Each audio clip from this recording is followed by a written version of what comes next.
Hello, welcome to a new edition of the Weekly Wrap. I am the right wing populist. So, we got a bunch of topics I want to go over today, just sort of reviewing the week. Got a pretty funny personal segment, I think, or kind of a depressing personal segment from my perspective. But we had late breaking news about Marjorie Taylor Greene leaving Congress. She is resigning, effective in January. So we're going to talk about all these different things, but before we get into that, I want to remind you to subscribe, whether it's on YouTube, Apple Podcasts, Spotify, wherever the hell you listen to your podcast. I would really freaking appreciate it. If you are watching on YouTube or listening on YouTube, also like and comment. It helps with the algorithm. Again, I would really super duper appreciate it. So we have sort of late breaking news. Last night, Marjorie Taylor Greene, out of the blue, although if you think about it, maybe not so much out of the blue, announces that she is resigning. Marjorie Taylor Greene is no more. And, I'm not going to, she released a long video and she also posted a statement. I'm not going to read the statement. If you want to watch the video, just go to her Twitter page. I'm not going to play it here either. Because it's kind of long winded and I don't want to, leave out any of the context. But the main message of her sort of her resignation announcement is that basically Washington, D.C. is corrupt and she doesn't want to deal with the bullshit anymore. That was sort of the underlying message. Again, I want you to check out the statement yourself, watch the video yourself, but that was sort of the underlying sentiment is that D.C., she's not meant for D.C. because D.C. is corrupt and she thinks she can better help her constituents, not working in the system, but working outside the system. That was basically her message. And I want to talk about this from sort of in the context of what's happening in the GOP. And this is not a good thing for the Republican Party. It's not good for Trump's presidency. I wasn't a fan of Marjorie Taylor Greene, going on CNN and sort of bad-mouthing the president, even in somewhat subtle ways. At the same time, though, you have, maniacs like Randy Fine, a Republican congressman from Florida, celebrating the fact that Marjorie Taylor's gone, saying, one anti-Semite down, one more to go. Okay, I would assume he's referring to Thomas Massie, which, by the way, neither Thomas Massie or Marjorie Taylor Greene are anti-Semites. It's so fucking ridiculous. It's like, what, you criticize Israel, all of a sudden that means you hate Jews? Like, what? That's like saying if you have a platonic friend that's a female, that means you're gay. It's like that doesn't totally track. If you hate Israel, could it be because you don't like Jews? I guess, but that's a bit of a leap in logic. It's sort of like, wow, this dude take care. It's like a dude who showers every day. It's like, you shower every day. What are you, gay? It's like, I don't know. That's a bit of a leap in logic. And it's sort of the same here. It's like, because Thomas Massie and Marjorie Taylor Greene want to focus on America, not Israel, that means they hate Jews. So I'm not happy at Marjorie Taylor Greene leaving because it shifts the Overton window in Congress just further in the establishment neocon, in love with Israel, GOP establishment direction. And that's not good. Now, again, I'm not as gung-ho on this Epstein stuff, the Epstein files and Marjorie Taylor and all these, Thomas Massie, pushing to release the Epstein files. I mean, I'm fine with it. I don't give a shit. I think Epstein was a terrible human being who had sex with minors. It's a good thing that he's dead, as far as I'm concerned. Whether or not he killed himself or not, I'm happy he's dead. But, Marjorie Taylor Greene and Thomas Massie, they keep acting as if there's all this evidence that Epstein was trafficking women. It's like, maybe. There's not actually hard evidence that there was a blackmailing operation regarding Epstein.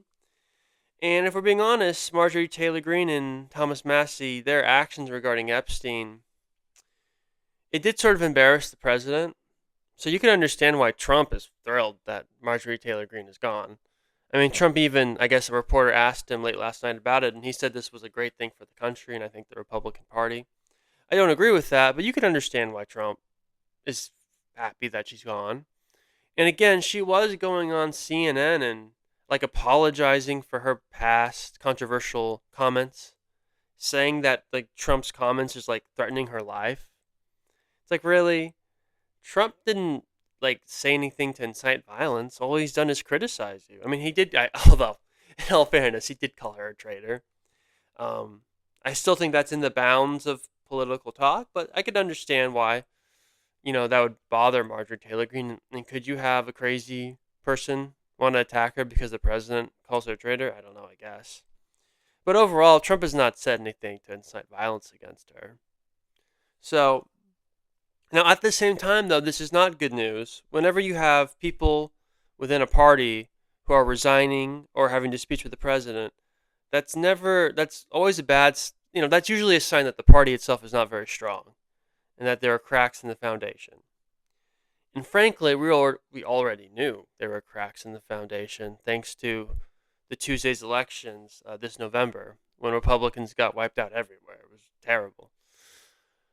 So I'm not happy she's gone. I think it's a bad thing, if nothing else, because she really did represent America first.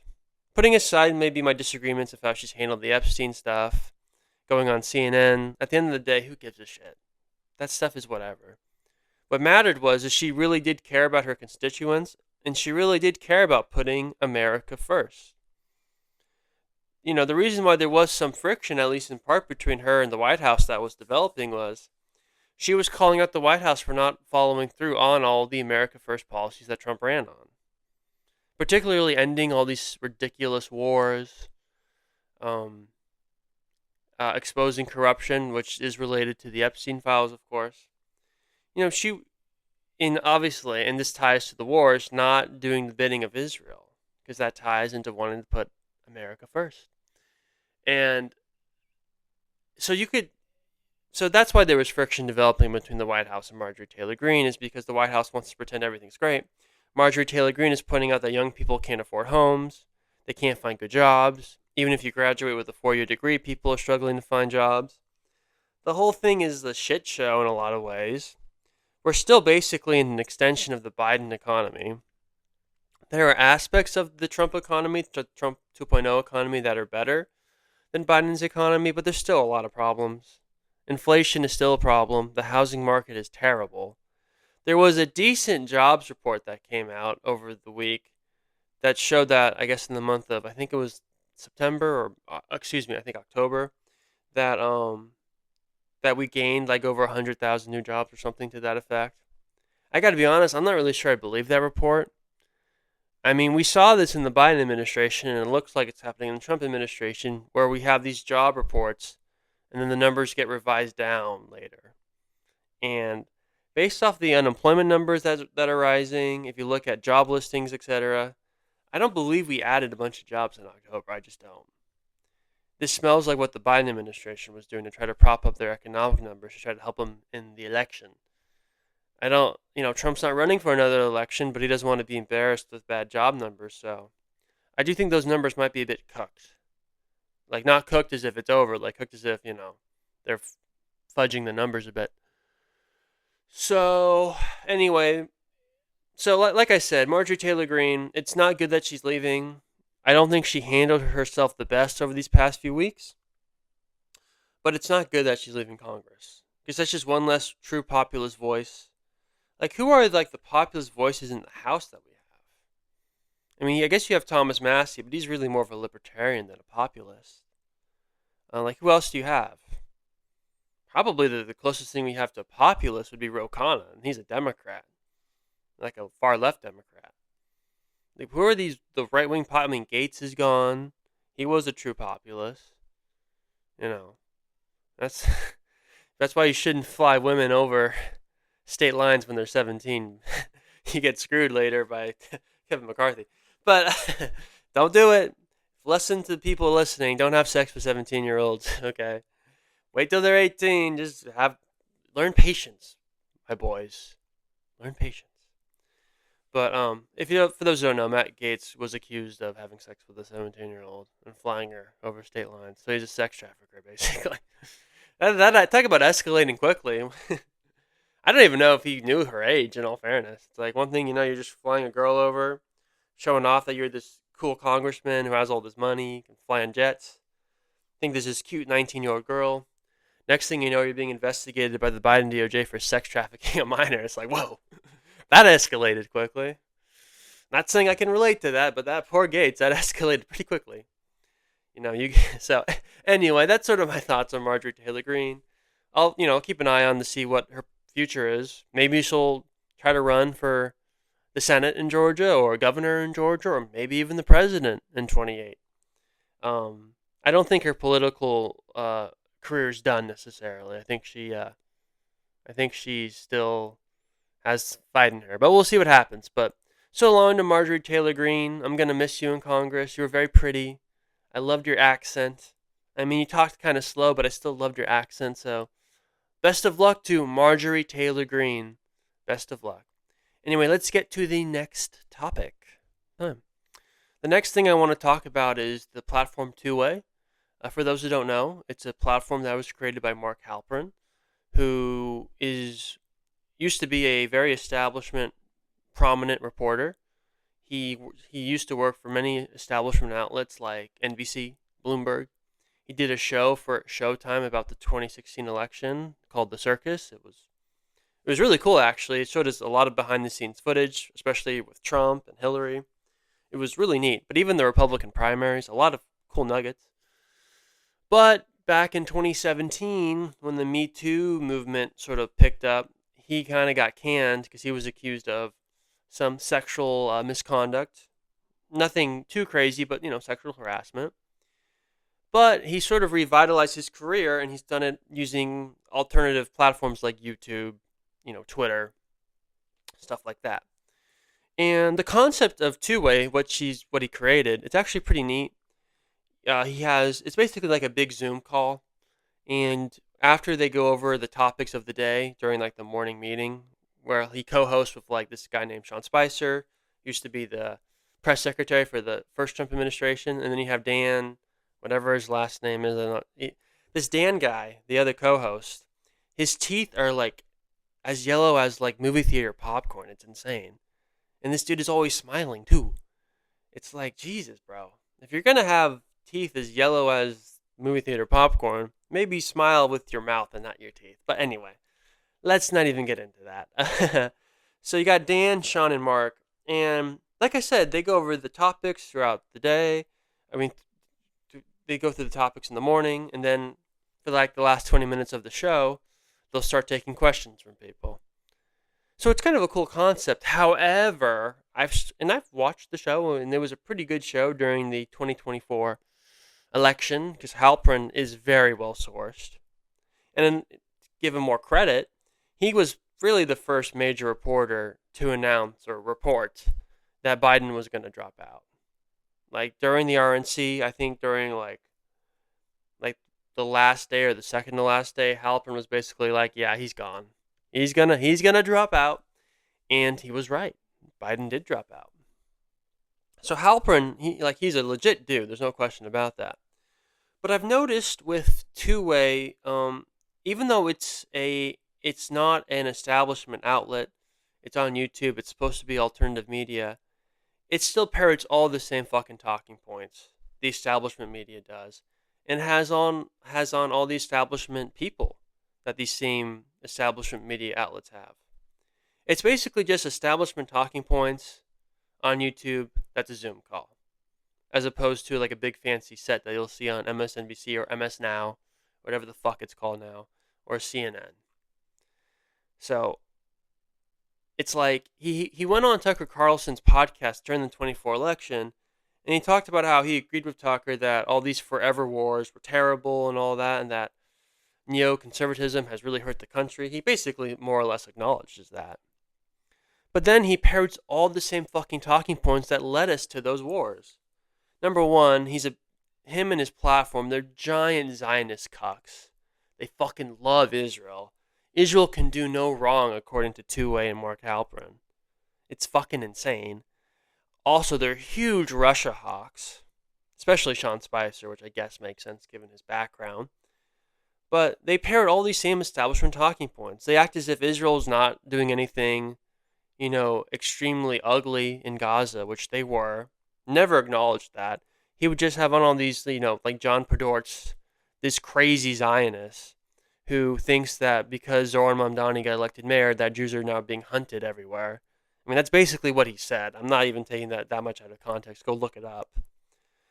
And then he talks about how the Russia war, that Putin's a war criminal and the war was unprovoked. I mean, he kind of acknowledges that NATO expansion led to the conflict in Ukraine to some degree, but he pretty much pushes the establishment line that this was an unprovoked war done by Putin because he's a power-hungry dude. And I'm going to give you, an example of, we have this new peace deal or discussions of a peace deal between Russia and Ukraine, and the deal is actually very reasonable. The deal essentially saves Ukraine, and it prevents it from just becoming, a vassal state. It actually prevents Russia from taking over the country. It's a good deal for Ukraine because they're losing. The battle lines are moving eastward. Are moving westward, not eastward. And that means Russia's winning because Ukraine's on the western border of Russia. So Russia's going into Ukrainian territory, not vice versa. So Russia's winning the war. They have over 20% of the land of Ukraine. They're winning the war. So this peace deal that the Trump administration has been working with the Russians, apparently, that's still not totally clear to me how this deal has come together. There's clearly some disagreement in the administration itself about how to handle it. But the peace deal overall is pretty reasonable. But because Mark Halperin's like bloodthirsty to kill more Ukrainians to stop Putin, he's not happy. And I'm going to play a clip of it just to give you an example of these establishment talking points that Halperin likes to parrot. Consultations with, ironically, both parties. Yeah. I mean, they dealt directly with Hamas. They negotiated it with Hamas. This was a completely as best we know, completely one-sided deal, and and the terms of it. I mean, I've been a realist about this, what a settlement was going to be from the beginning. They're going to have to give up land, and they're going to have to reward Putin for his aggression from the beginning. But this deal is ridiculous. You couldn't possibly expect Europe to accept this deal. Well, look, I will. So again, that is all just establishment anti-Russia talking points. I mean, here's the reality. The big issue, a lot of these Russia hawks, these insane idiots, the major issue with the deal is there's not meaningful security guarantees. And it's like, yeah, of course. This whole war was started basically because of security guarantees. Because NATO had continually moved eastward toward Russia's border, and the fact that they kept threatening to put Ukraine in Russia. So yes, almost de facto, there can't be any security guarantees for Ukraine, and nothing meaningful anyway, because this whole war was started, at least in part, because of the issue of security guarantees, because the reality is Ukraine is always going to be more important to Russia than it is to the United States. I mean, Barack Obama said that at the end of his presidency. He made that because, there was a lot of people on the left even then who were becoming big Russia hawks. And they were criticizing Obama for not doing enough to go after Putin, which, whatever. Obama's policy toward Russia was actually quite good. That was one of the better parts of his presidency. For the most part, Obama really resisted escalating with Russia. So that was one of the good things, one of the few good things, but a good thing that Obama did during his 8 years. And Obama's point was correct that Ukraine is just so much more strategically important for Russia. The history between Russia and Ukraine is obviously intertwined. A lot of ancestral Russians that live in Ukraine, particularly in the eastern part of Ukraine. People don't like to talk about that in the mainstream media, but that's just a fact. And, us continuing to move NATO. Remember, NATO, the whole point of NATO originally was to combat the Soviet Union. Okay, the Soviet Union falls, but NATO doesn't go away, and it continues to go toward Russia's border. Now, if you're Russia, and there's an organization that was bent on combating the Soviet Union, which you used to be, of course you're going to view that as a security threat, particularly if they're trying to put Ukraine into that same security pack. So the idea that this war was unprovoked has never been true. Ukraine didn't provoke it, but NATO did. This war was not unprovoked. This was provoked by NATO and the West, because we thought that we could shove Ukraine and NATO membership down Russia's throat. And Russia was basically, no, you're not going to do that. So that's the reality. So when you have Halpert saying, oh, this is all one side, it's like, Russia's winning the war, dude. Of course it's going to be more leaning toward Russia's interest because they have all the leverage. What leverage do we have in the West, and what leverage does Ukraine have?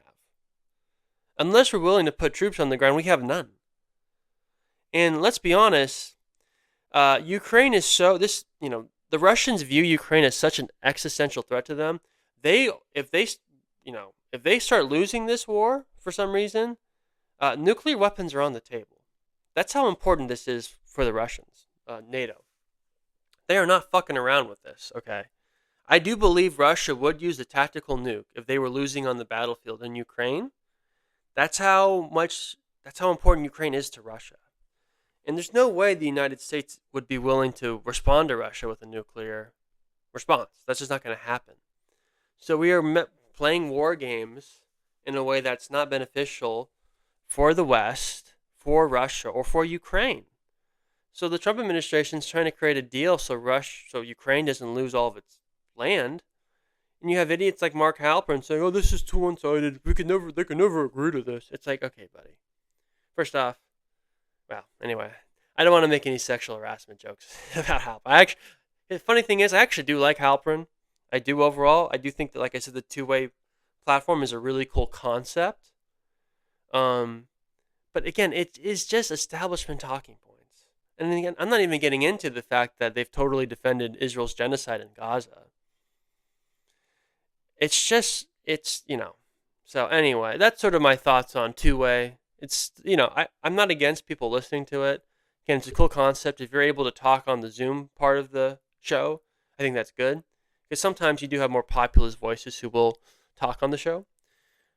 So that's good. But it is ultimately just like CNN on YouTube in terms of the talking points. Or like Fox News. It's probably more like Fox News on YouTube, in all fairness. Because, and I'll just be honest here, and this may be controversial to say, but I don't care. Because the Trump administration is very pro-Israel, the two-way platform is it's a Trump-leaning platform. It just is. I mean, he partners with the New York Post, Halperin, when he does some two-way live post-game shows for debates. The New York Post is obviously a conservative outlet. And it's because the conservative movement is much more friendly toward Israel, which is something Halperin really cares about. I mean, Halperin was crying whenever there's a story about a hate crime against a Jew. Halperin he'll cry for 30 minutes on the show. It's insane.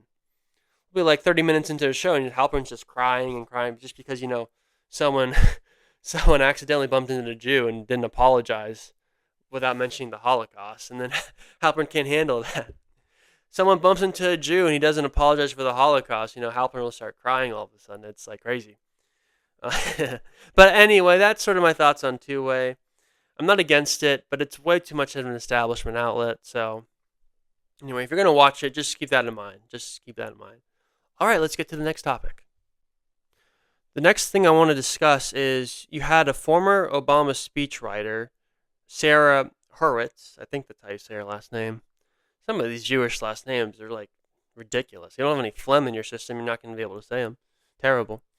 But she was giving a speech, or she was at a conference, a pro-Israel conference or a Jewish conference, and she basically said that it's okay for Israel to commit genocide, and that the point of Holocaust education was basically just to teach people that you can't be mean to Jews, but it's okay to be mean to anyone else. That's basically what she said. I'm going to play the clip now, and then we're going to discuss in detail. I think that since October 7th, but really before then, there have been huge shifts in America on how people think about Jews and Israel. And I think that is especially true of young people. So we are now wrestling with a new, I think, generational divide here. And I think that's particularly true in that social media is now our source of media. And this, it used to be that the media you got in America was American media, and it was pretty mainstream. It generally didn't express extreme anti-Israel views. You had to go to a pretty weird bookstore to find global media and fringe media. But today we have social media, which is a global medium. Right? It is shaped, its algorithms are shaped by billions of people worldwide who don't really love Jews. And so while in the 1990s, a young person probably wasn't going to find Al Jazeera or someone like Nick Fuentes, today those media outlets find them. They find them on their phones. It's also this increasingly post-literate media, less and less text, more and more videos. So you have TikTok just smashing our young people's brains all day long with video of carnage in Gaza. And this is why so many of us can't have a sane conversation with younger Jews, because anything that we try to say to them, they are hearing it through this wall of carnage. So I want to give data and information and facts and arguments, and they are just seeing in their minds carnage, and I sound obscene. And, I think, unfortunately, the very smart, bet that we made on Holocaust education to serve as anti-Semitism education, in this new media environment, I think that is beginning to break down a little bit. Because Holocaust education is absolutely essential, but I think it may be confusing some of our young people about anti-Semitism because they learn about big, strong Nazis hurting weak, emaciated Jews, and they think, oh, anti-Semitism is like anti-black racism, right? Powerful white people against powerless black people. So when on TikTok all day long they see powerful Israelis hurting weak, skinny Palestinians, it's not surprising that they think, oh, I know, the lesson of the Holocaust is you fight Israel. You fight the big, powerful people hurting the weak. Okay, she literally says that Holocaust education may have been a mistake because it has taught people that you should defend the weak versus the powerful. And that's why young people are sympathetic to the Palestinians, because they are more or less powerless compared to the Israelis. That's sort of a stunning omission. And she implies that the only point of Holocaust education was to combat anti-Semitism. I mean, yes, that's part of it. Anti-Semitism is bad, of course. No one should be okay with anti-Semitism. No question about that. That's not the point, though. That was not the only thing that Holocaust education is supposed to teach us, that anti-Semitism is bad, obviously. But it's also supposed to teach us that any form of genocide, any form of ethnic cleansing is bad, not just against Jews. I mean, she's not outright saying this, but there's an implication in the video I just played that genocide, Holocaust, is only not okay when it's against Jews. But when you're doing it for Jews, it's okay, basically. And that because the Holocaust happened to the Jews, anything Israel does now going forward is justified because they are forever victims.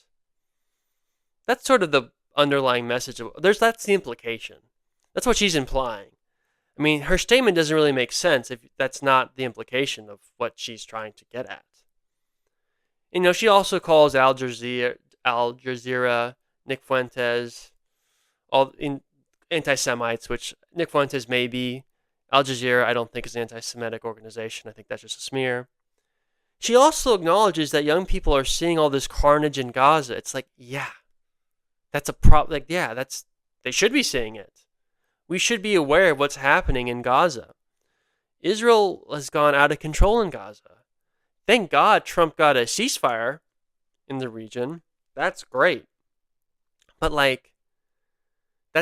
again, there's this implication that the Jews, or I should say Israel, I want to be clear about this. This was a Jewish conference. That's why I'm using the word, but this is really about Israel. There's an implication that Israel should be able to do whatever the hell it wants because of the Holocaust. It's the Holocaust happened a long time ago. Okay. We're getting close to 100 years from when the Holocaust happened. We're 80-something here. I mean, we're getting close to 100. Just because the Holocaust happened to... And by the way, Jews weren't the only group that were impacted by the Holocaust, obviously. Gays were targeted, gypsies, certain Arabs. It was predominantly Jews, no question about that. I do not want to undermine that. But it wasn't just Jews. And just because the Holocaust happened doesn't mean Israel gets to do whatever they want. Again, you see this, and also, you see this with other groups too. There's this implication that if one group has been wronged, then anything they do in response is justified. And that's just not true. And by the way, I think it's funny that she like talks about how, oh, people think anti-Semitism is like just like anti-black racism. It's like, yeah, God, it's like God forbid. She's like scared of the fact that people are comparing blacks to Jews. She's like offended by it. It's like, don't compare us to the blacks, anything but the blacks. It's like, calm down, lady. She's like, how dare you compare us to blacks? We are superior to blacks. It's like, okay. Actually, anti-Semitism and anti-black racism are actually pretty similar because they're both bigotry. It's both hatred based off, genetics, which is evil. No one should support that. I don't support that. No decent human being should support racism or bigotry, obviously. You can have bigotry toward an individual if they're a bad person, but against groups is irrational because groups are just individuals, ultimately. Just groups of individuals. So that's why bigotry is just irrational and evil. But she's like, you can't compare us to the blacks. It's not the same thing. It's like, okay, that's a little telling in of itself, but whatever. Let's not even get into that. But it does, and maybe I shouldn't say this, probably controversial. Maybe I'll get banned from YouTube from saying this. Maybe I'll get accused of anti-Semitism. I don't give a fuck. There does seem to be a problem, and you see this with other minority groups. I'm not just pointing out one. For all you crazy Zionists, I'm not just pointing out one group. But it does seem like there is sort of a victim complex Jews have that is just way out of whack. Jews are one of the most successful groups in America. It's a very small minority, yet it has a disproportionate amount of positions of power. And that's not bad. I'm fine. That's a good thing. I'm fine. I celebrate when groups are successful in America or elsewhere. I'm not against that at all. But not always, there is a big segment, particularly on the right, for whatever reason, that people like John Podhoretz, as I said, that just act like Jews are always victims, that people are always out to get them. Well, people are always scheming against the Jews. If you don't like Israel, it's because you don't like the Jews. You're trying to scheme against us. It's like, no one. You live in America, dude. No one's trying to stop Jews from being successful. No one's going to round you up again in America. That's not happening. The people in America who want us to be less supportive of Israel, they're not motivated by anti-Semitism. They're motivated by trying to help their own country, trying to focus on their own country. And if you're a Jew and you live in America, that should be how you think too. You can still support Israel and want Israel to do well, but you should always put America's interests first. And most Jews do. I want to be very clear. I think most Jews do care about America's interests first. Many Jews don't give a shit about Israel. I just want to be very clear about this so there's no misunderstanding.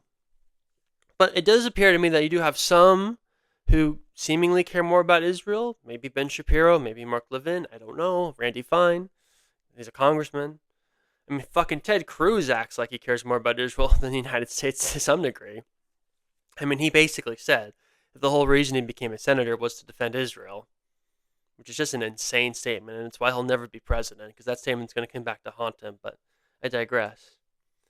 But this is a former Obama speechwriter or official, and she's talking about how basically the only point of Holocaust education was to combat anti-Semitism. It's like, no, man. The big lesson of the Holocaust is why bigotry is evil and why genocide is evil. And again, she even acknowledges that there has been, chaos and carnage in Gaza, but there's like an implication that it should be okay because they're Jews. And that's basically her point, that the Holocaust education was supposed to teach us that Jews can do whatever they want, Israel can do whatever they want because they suffered a Holocaust. Again, just because a group has been victimized doesn't mean they have, carte blanche to whatever they want going forward. That's not the case. So, I don't know. I just thought this video was extremely telling. Again, this is at a Jewish conference, like an Israel conference. I think it says Jewish Federation and Israel something. It is true that Israel and Judaism is obviously highly related. It is sort of hard to talk about one without the other. I think you should distinguish between the two because there are many Jews who disagree with Israel.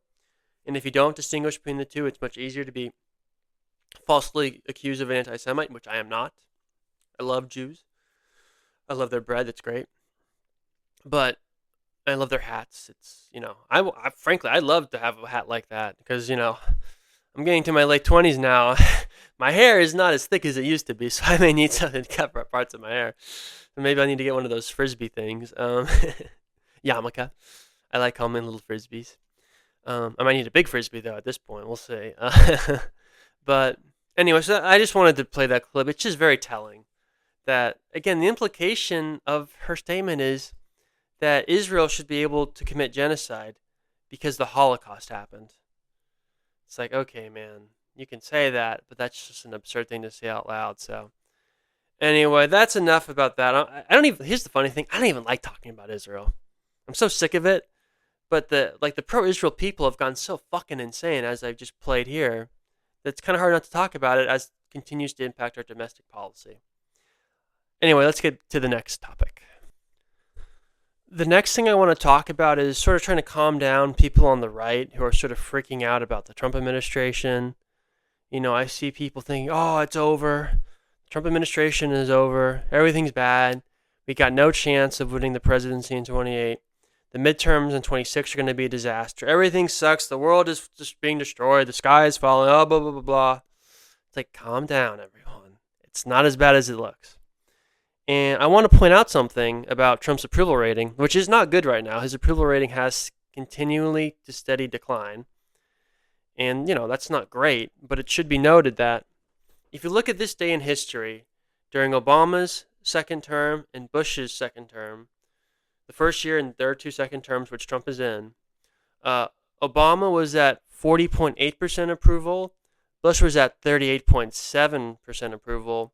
And Trump right now, according to Real Clear Politics, is at 42.5% approval. So right now, Trump's approval rating in the first year of his second term, in November, is higher than Bush's and Obama's was at this same point in their second term. And that's important to note because it just shows that Trump is on a trajectory which you would expect for a president in his second term. Now, those numbers I read off are not good numbers. You want to be, just because we've had bad prior presidents, which Obama and Bush, they were both bad presidents. If you're a Republican and you still like Bush, I don't know what to tell you. So I'm not trying to necessarily defend the numbers per se. I just want to put them in perspective that Trump is not like historically unpopular for a second-term president. He's actually pretty much what you would expect at this point in his presidency in his second term. And he is a second-term president. I know his terms are non-consecutive, but this is he's term limited. This is his second term. Now again, both the Democrats and Republicans got wiped out in the 2006 midterms and the 2014 midterms. So I'm not bringing this up to say that Republicans aren't going to do poorly in next year's midterms. I think they will, unless Trump does look. He is going to have to get his approval rating up to at least 45% for Republicans to be competitive in the midterms.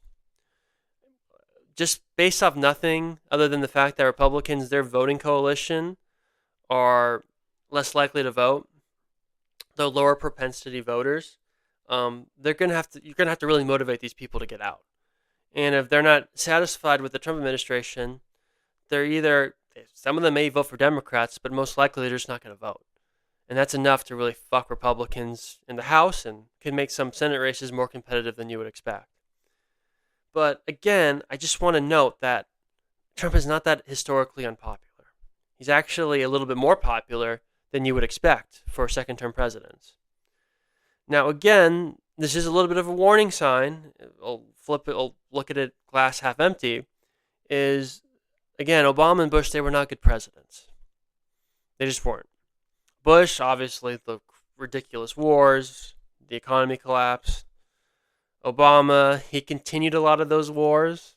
He bailed out Wall Street himself. People don't like to talk about that, but he bailed out a lot of these big banks and companies. Obama, Obama did Spygate basically against Trump. Both of these people were terrible presidents. We didn't have any real wage growth under either of these two presidents. Obama particularly. Obama ran as a populist like Trump, but he didn't deliver on anything. He was a fake populist. He was he was a liar. He pretended like he was going to fight for the little guy, and he didn't. He fought for the Wall Street. The Democrat Party became the party of Wall Street under Obama. People don't like to talk about that, but it's true. So, Trump is not historically unpopular, but he is not popular right now. That is also true. And I've laid out some of the steps he can take in my podcast back, I think, on Wednesday. And again, I'll just go over it very briefly. Deregulate, end wars completely, including the Russia-Ukraine war, which may be coming to end, as I talked about. Stop saying that we're living in the golden age. We're not living in the golden age. Stop doing the bidding of Israel and fire Susie Wiles and Marco Rubio, for that matter. If you do those 5-6 things, Trump's approval rating will go up. No question about it. But he's got to do those things. So, while his approval rating is not particularly good right now, it's also sort of what you would expect for a second-term president. And remember, Obama finished his second term very popular. He was in the mid-50s. And Hillary Clinton did win the popular vote, even though she lost the presidency. She did win the popular vote, so that can transition. So that's we should note that. Just because Trump is now Bush did not. Bush never recovered. His approval rating basically kept going down and down and down and down and down until the very end, which is why Obama won in 2008 in a massive landslide. So Trump could go either two directions. He could either recover his approval rating, or it could do the Bush slide. We'll have to see. Look, he's the president. We should stop making excuses for him. Be like, oh, this is happening. He's just hiring bad people. The people are undermining him. He's the boss. The whole point of the whole theory behind the case of a second Trump term was that Trump would be hiring the good people now because he had 4 years of experience. So that excuse doesn't fly anymore. The changes Trump needs to make to fix his administration are all within his control. Let's see if he takes the opportunity, and he'll have the opportunity coming into next year. All right, let's get to the next topic. So I want to get into a little bit of, I guess, the quote-unquote life advice section, or the personal thing, or whatever the fuck you want to call this segment. I don't care. Customer service has really gone to shit these days. I know that may sound like sort of a boomer take, but it's fucking true. Like, two things happened to me over the last week that really cemented that in my brain. The first thing that happened was I was, getting breakfast at a cute little, breakfast place where, they serve you and all that. It's like a little restaurant. And I was meeting with a friend, a very pretty girl, just friends, I promise. Although maybe we weren't just friends a little bit ago, but we're just friends now, fortunately or unfortunately for her. And, I ordered waffles because, bro, it's breakfast. I want to get fucking waffles. Like, what am I going to get? Soup or, not soup, I mean cereal or whatever the fuck do you eat? I don't usually eat breakfast, in all fairness. What do you eat for breakfast? Like bananas? I don't even know. But I know about waffles. So I'm going to order some waffles. So, my friend shows up and we're talking, having a good chat, gossiping a little bit. She's basically treating me like her gay best friend, which a little insulting, but that's okay. I can live with it. Only because she's pretty. But, I see the waiter, this little 23-year-old twink with an ugly mustache. I see him bringing my waffles over. I'm just like, great. I want those waffles. I'm hungry. I love syrup. Give me that syrup. Syrup's the best. It tastes so good on waffles. But then, bro practically throws the plate onto our table, and he spills syrup all over my jacket and pants. And I'm just like, what the fuck? Are you fucking kidding? You had one job, bro. You had one job.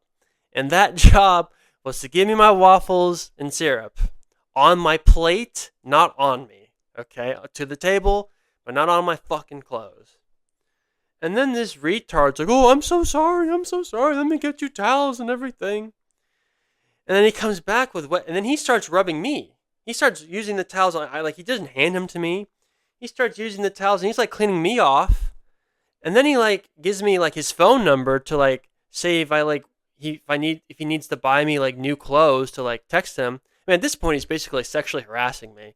He's patting me down with all these towels on my groin area, and then he's giving me his phone number. This is sexual harassment at this point. I'm just thinking to myself, I'm with this very pretty girl. My syrup is no longer on my waffles. I can't eat my waffles properly right now.